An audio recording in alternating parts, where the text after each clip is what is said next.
Salut! Moi c'est Caro Mélu et je reviens sur le coin des auteurs pour vous parler de mon dernier roman, After the Storm. Donc tout d'abord, merci à Élise de m'avoir invitée de nouveau. Et puis je vais vous lire le résumé, ce sera plus simple je pense. Lilith a décidé de passer ses vacances aux États-Unis, tout un été sur les routes américaines pour échapper à un avenir déjà tracé. Tout un été pour fuir un quotidien qui l'étouffe.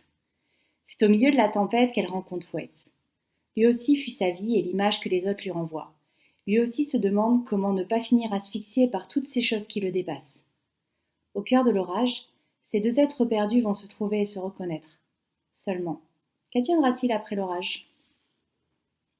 Voilà, merci de m'avoir écouté. Au revoir. Non, je plaisante.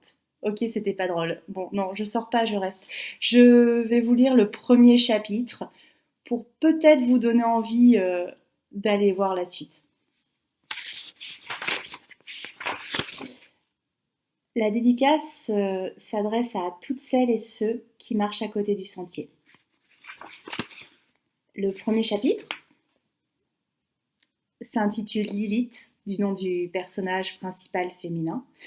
Et la chanson qui est en sous-titre et aussi la chanson qui a donné le titre au roman, c'est After the Storm de Mumford & Son. Et en fait, chaque chapitre a une chanson qui me tient à cœur en sous-titre et une chanson qui a guidé l'écriture. Malheureusement, je peux pas vous la faire écouter pour des questions évidentes de droit d'auteur, mais je vous encourage à aller l'écouter, c'est une super jolie balade. Lilith aurait aimé atterrir à Santa Fe. Le nom de cette ville, elle l'avait tourné et retourné dans sa tête, en sondant ses sonorités familières. Ces sons qui la rassuraient, la renvoyaient au village de son enfance. L'endroit où elle avait grandi se laissait entrevoir sous ces syllabes exotiques. Elle avait pris cela comme un signe. C'était là que devait débuter son voyage. Lilith croyait au pouvoir des symboles. Elle aurait aimé arriver à Santa Fe, mais on lui avait proposé de venir la chercher à Albuquerque. Elle n'avait pas osé faire la difficile quand Hélène, de la The Art Foundation, lui avait offert de passer la prendre à l'aéroport le plus proche, celui de la plus grande ville du Nouveau-Mexique. Offert n'était sans doute pas le bon terme d'ailleurs. Lorsqu'elle avait compris au téléphone que Lilith avait l'intention de faire du stop pour se rendre à Quemado, Hélène en avait paru tout alarmée. « Je ne peux pas laisser une jeune Française se balader toute seule au bord de la route. C'est trop dangereux. On ne sait jamais sur qui l'on va tomber. » La jeune femme avait hésité au bout du fil. Une légère hésitation, comme si l'agacement et la sympathie luttaient pour prendre le dessus dans son esprit. C'était cette dernière qui l'avait finalement emportée. Même si elle ne voulait pas se l'avouer, la proposition de Hélène avait rassuré Lilith, qui avait senti un sourire naître sur ses lèvres. Un sourire involontaire, presque inutile puisque l'américaine ne pouvait pas le voir. Cependant, il avait adouci la voix de la jeune Française, la rendant plus chaleureuse. Après tout, elle allait être seule pendant de longues semaines, et être accueillie par un visage amical restait une perspective plutôt agréable. Pourtant, elle désirait aussi sortir de sa zone de confort et se mettre un peu en danger. C'était même ce qu'elle attendait le plus de ce road trip estival. Cette errance à travers les États-Unis, son vagabondage américain, comme elle l'avait surnommé. Elle avait ressenti le besoin de se rebeller, telle l'héroïne biblique dont elle portait le nom, la première femme d'Adam selon des légendes apocryphes. D'après ce que sa mère lui avait expliqué, c'était sa grand-mère qui avait suggéré ce prénom à sa naissance. La vieille dame avait toujours été plus superstitieuse qu'érudite, et Lilith était persuadée qu'elle n'avait jamais vraiment pris la peine de lire la Bible, se contentant de retenir des bouts d'histoire entendus de ça de là. Elle croyait qu'inviter le curé du village à boire du champagne de temps en temps suffirait pour lui gagner le paradis. Malgré tout, quand l'aïeul avait proposé d'appeler le nourrisson Lilith, ses parents avaient été séduits par l'originalité de ce prénom, sans réellement chercher à en connaître la provenance. La première femme d'Adam, Lilith la rebelle, l'insoumise, celle qui n'avait suivi les pas de personne, dessinant son propre sentier sur des paysages encore vierges. 25 ans après sa naissance, la jeune femme faisait honneur à son illustre homonyme en décidant de passer tout un été sur les routes américaines. Elle allait marcher dans les empreintes de la rebelle légendaire, n'écoutant que son instinct, poursuivant ses envies. Sans personne pour l'accompagner, sans personne pour lui dicter sa conduite, seule et libre, enfin. Néanmoins, elle n'avait pas été tout à fait honnête avec sa famille, et sa rébellion s'était teintée de mensonges. Elle n'avait pas assumé ce voyage en solitaire, craignant que l'anxiété de sa mère et les préjugés de son père ne la dissuadent de partir. Elle avait eu peur d'être retenue dans cette cage dorée qui était devenue son quotidien, peur que leur amour et leurs inquiétudes ne l'entravent. Alors, elle leur avait raconté une jolie histoire.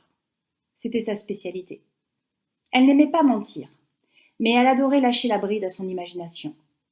Elle avait toujours un petit carnet sous la main pour décrire les images qui traversaient son cerveau, peindre avec des mots ce qui s'insinuait dans sa tête.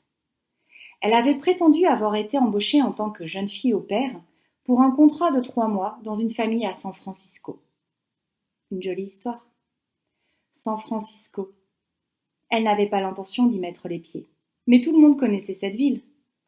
Cela avait suffi à rassurer ses parents. Son père lui avait même chantonné qu'elle allait loger dans une maison bleue accrochée à la colline pendant des jours et des jours. Ces fausses notes étaient un faible prix à payer en compensation. Elle était partie l'esprit libre. Personne n'avait essayé de la retenir. Et il était temps. Elle repoussait ce voyage depuis plusieurs années déjà. Elle avait tenté de prendre une année sabbatique après son bac, mais son père avait réussi à la convaincre que ce n'était pas le bon moment. Fais d'abord tes études de lettres, passe ton concours de prof et ensuite tu pourras voyager. Une fois que tu auras assuré ton avenir, ce sera plus simple. Elle l'avait écouté. Elle s'était montrée obéissante, suivant son cursus littéraire, obtenant ses diplômes les uns après les autres. Elle avait réussi son concours d'enseignante et l'éducation nationale lui ouvrait les bras. Mais elle n'avait éprouvé aucune fierté à cela, juste une furieuse envie de s'enfuir. En apprenant ses bons résultats, elle avait eu la sensation qu'une chape de plomb tombait sur ses épaules et elle n'avait plus songé qu'à la fuite. C'était pourtant la consécration de plusieurs années d'études. Elle aurait dû être heureuse. Elle aurait dû ressentir la satisfaction du devoir accompli. Mais seul le sentiment d'être prisonnière d'un carcan l'avait envahie. Un carcan qui l'étouffait chaque jour davantage. Elle n'avait plus réussi à se séparer de cette angoisse. Même si elle n'arrivait pas à mettre des mots clairs ou des pensées cohérentes sur cette humeur étrange qui s'était emparée d'elle, cela l'affectait de plus en plus. C'était un sentiment diffus qui la maintenait éveillée la nuit, peuplant ses heures nocturnes d'insomnie oppressante. Elle n'était parvenue à s'en détacher qu'à l'instant où elle avait enfin tenu entre ses mains son billet d'avion pour le Nouveau-Mexique. Un petit bout de papier sur lequel était écrit « Paris-Albuquerque ». Un petit bout de papier cartonné qui avait fait disparaître son malaise, ce dernier partant sur la pointe des pieds pour la laisser de nouveau respirer à plein poumon, libérée de toutes ses appréhensions.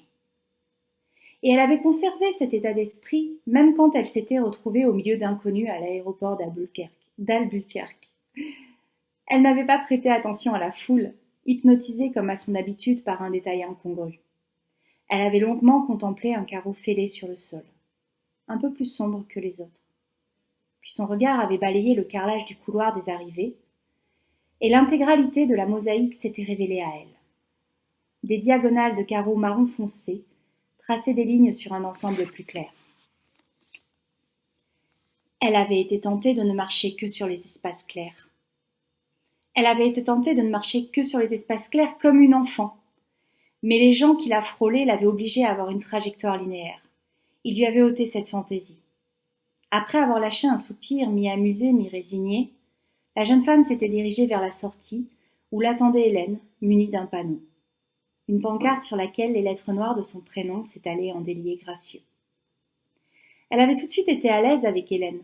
Elle avait détaillé ses yeux en amande, sa peau cuivrée, et ses cheveux grisonnants, pour en fixer la photographie dans son esprit.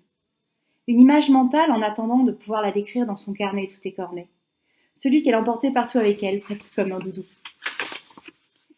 Le sourire chaleureux de la métisse l'avait mise en confiance, Et Lilith avait aussitôt compris pourquoi son envie de faire du stop avait tant inquiété son interlocutrice. Hélène avait le sourire d'une maman. Une mère prête à recueillir sous son aile tous les oisillons tombés du nid. Lilith lui avait souri en retour, tout en sachant qu'elle devrait bientôt voler de ses propres ailes. Hélène était volubile. Depuis qu'elles étaient montées dans son vieux pick-up, blanchi par la poussière des chemins, elle n'avait cessé de débiter des explications sur sa région et en particulier sur le Lightning Field. Lilith faisait tout son possible pour rester concentrée sur le flot de ses paroles, mais son accent prononcé la berçait et l'immense ligne droite que formait la route l'envoûtait. Le paysage aride à perte de vue était barré par des massifs lointains.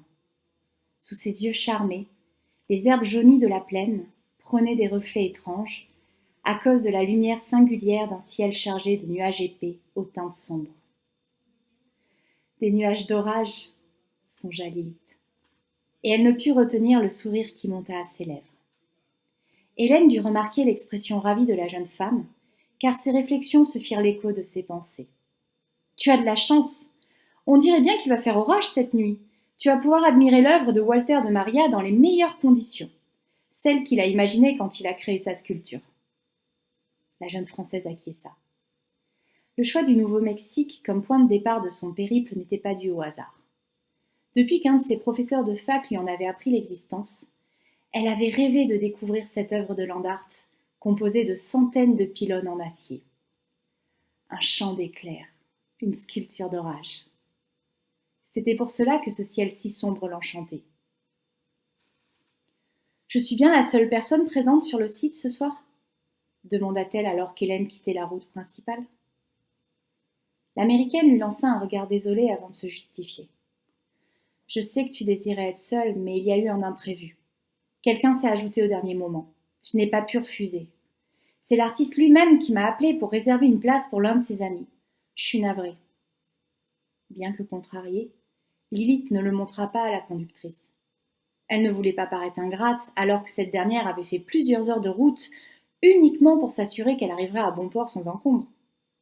Elle haussa les épaules, lui certifiant que ce n'était pas grave, et se concentra de nouveau sur la ligne d'horizon.